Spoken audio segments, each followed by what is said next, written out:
Napakalalim ng iyong mga isipin.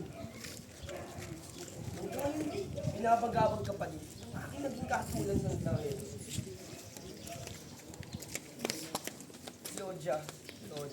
Lodya.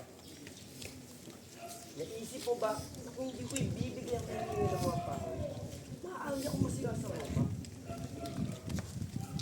Tatanggap ko bang ako malagay sa alanganin dahil lamang sa mga balita tungkol sa nangyari?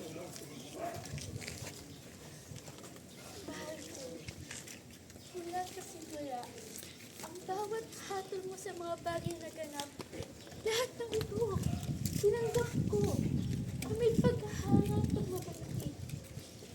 Lahat ginawa mo dahil sa ito ang siyang dapat. Batay sa katotohanan, batay sa katarungan.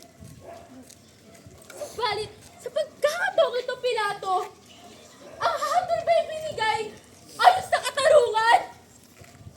Ayon sa katotohanan? Kailan ba ang matuturing na imulat ang kanyang lahi sa katotohanan? Siya!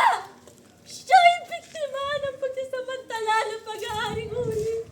Lodya, baka ka nalito sa bilis ng mga pangyayari. Baka ka napagod.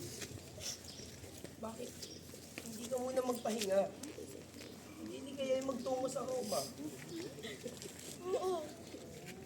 Kailangan ko lumayo.